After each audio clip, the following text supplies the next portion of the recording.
Salut à tous, c'est Rudy d'Avis Mobile. J'ai pu tester le Honor Smart C et je vous donne mon avis. C'est parti.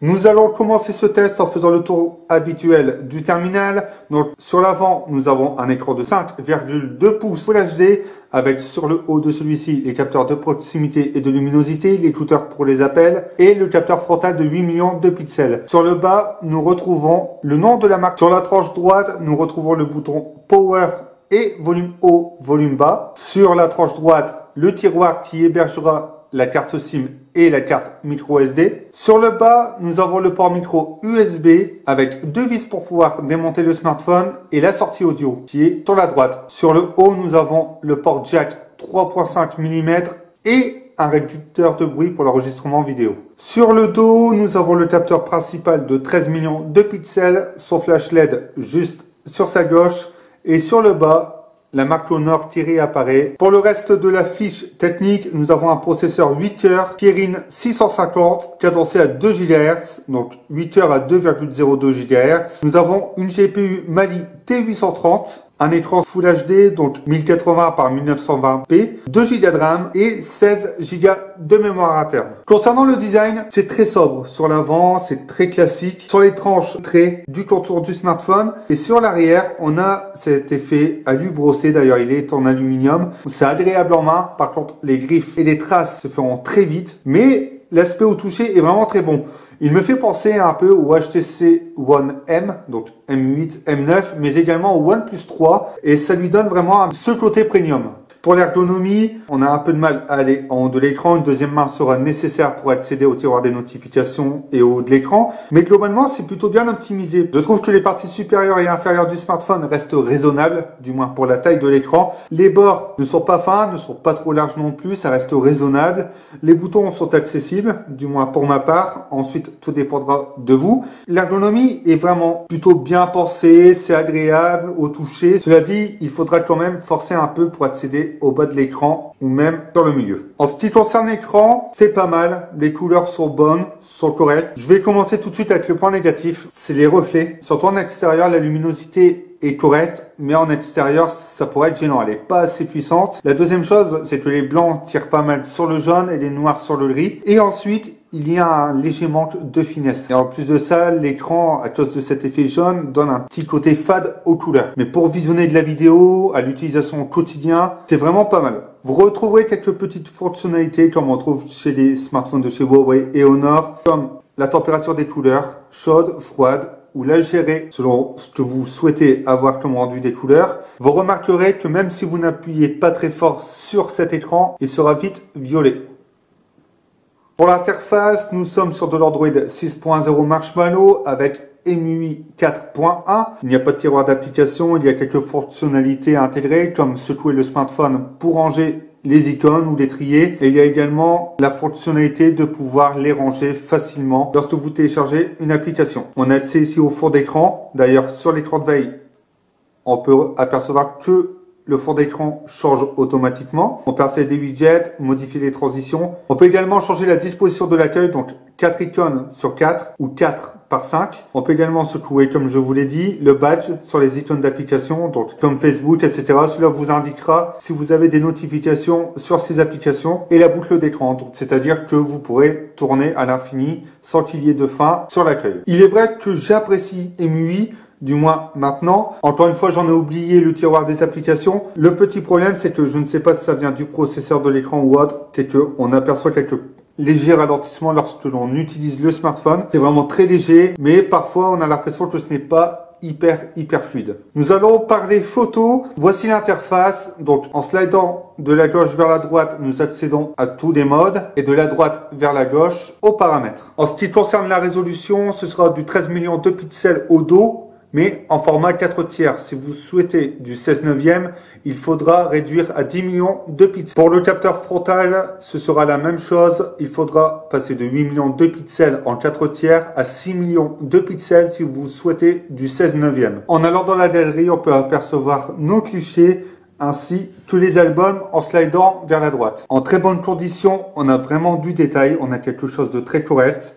J'ai été surpris, j'ai apprécié prendre des photos avec, globalement. On a des couleurs qui sont réalistes, qui ne sont pas trop saturées. Parfois, on aura cette impression sur un mur blanc, par exemple, que ce soit un peu trop blanc, justement, ou ce soit dénaturalisé à cause de la lumière. Mais globalement, cela reste bon. Le mode HDR peut être utile, mais pas en bonnes conditions. On peut voir ici sur ce cliché qu'il a été pris en automatique et maintenant en HDR. La différence est réellement minime, mais le détail sera toujours présent. Sur certaines expositions, on aura cet effet halo de lumière et qui donc, même en mode HDR, sera présent. Un peu moins, mais sera présent. Ce sera surtout pour les photos en contre-jour ou si vraiment le soleil est trop présent lors de la prise du cliché. Pour la partie selfie, c'est très agréable. Voilà, on peut prendre de très bonnes photos. C'est vraiment très correct. On a quand même du détail qui est présent et c'est vraiment un bon point. Le gros point négatif, c'est la vidéo. Donc, avec la caméra dorsale, vous aurez quelque chose de propre, de correct, des couleurs qui sont représentatives. Par contre, dès que vous allez zoomer, vous allez perdre énormément de détails. Et si vous marchez ou si vous tremblez, il n'y a pas de stabilisation. Donc, vous aurez énormément de tremblements. Et en plus de cela, selon l'exposition, les halos de lumière seront également présents. C'est la même chose pour la caméra frontale. C'est correct dans l'ensemble, un peu moins de détails. Et surtout, si vous marchez, vous aurez énormément de tremblements. Pour la partie audio, un seul haut-parleur. Ici, c'est tout simplement de la décoration comme déjà dit. Et au final, on a un son qui est correct dans l'ensemble. Si vous le mettez au maximum, vous sentirez vraiment que les basses prennent trop le dessus. Parfois, les basses et les aigus prennent le dessus sur toute la musique. Mais il n'y a pas de grésillement, c'est pas étouffé, ça reste quand même assez clair. Et ça, surtout, c'est que la musique s'écoute dans mon crâne.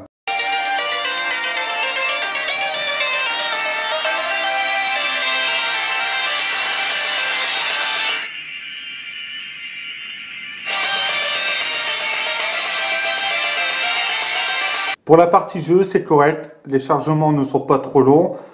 Il n'y a pas trop de lag non plus. C'est plutôt correct. Voilà, c'est surtout si vous êtes en Wi-Fi comme à l'instant ou en données mobiles. Là, vous risquerez d'avoir quelques petites saccades. Mais dans l'ensemble, c'est bon.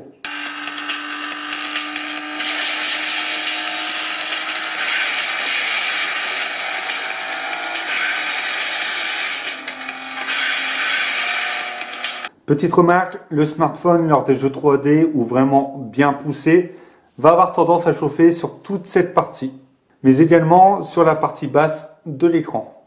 Pour ce qui est de la navigation web, c'est correct également, ça charge assez rapidement et on a affaire quand même à quelque chose de fluide, que ce soit en données mobiles ou en Wi-Fi. En ce qui concerne les stores benchmark, je vous invite à lire le test écrit. Vous aurez plus de détails avec les screenshots. Mais au final, sur AnTuTu, on atteint un score de plus de 52 000 points. Le GPS est fonctionnel, réactif. Et en plus de cela, il nous positionne à l'endroit réel où on est. C'est plutôt une bonne chose.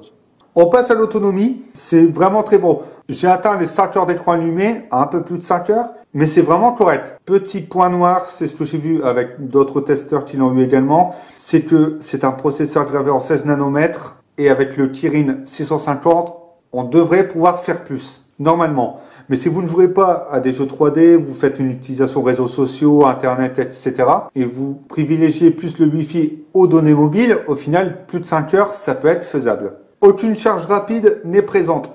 C'est-à-dire que le smartphone se rechargera en plus de 2 heures.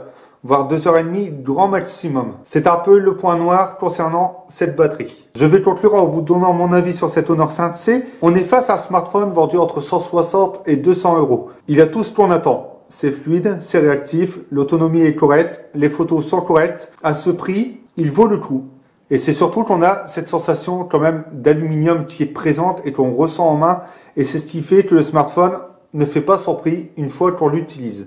En point positif, je vais lui mettre son autonomie parce que pour moi, 5 heures d'écran allumé, c'est vraiment pas mal. Et MUI que j'aime bien, et ça c'est personnel, mais également l'utilisation au quotidien malgré sa taille. En point négatif, je lui donnerai l'écran. Il tire un peu trop sur le jaune et il y a un petit manque de détails, mais il ne faut pas oublier son prix. Cela dit, il est très correct. L'ergonomie, c'est vrai que les boutons et l'accès au haut de l'écran, c'est un peu ennuyant. L'aspect métallique qui va vite se griffer, vite s'abîmer, c'est vraiment dommage. Et les capteurs photo, une fois que nous serons en basse luminosité ou en mauvaise condition, ce sera un peu compliqué, mais au final, très suffisant. À qui sera destiné cet Honor 7C?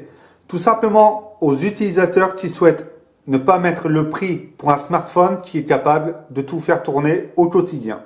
Maintenant que vous connaissez mon avis concernant cet Honor 7C, c'est à vous de donner le vôtre dans les commentaires. Vous pouvez également me poser vos questions si vous souhaitez obtenir des renseignements complémentaires, mais vous pouvez également me donner votre avis sur les autres smartphones testés sur cette chaîne. Et on se retrouve bientôt pour d'autres tests. À bientôt.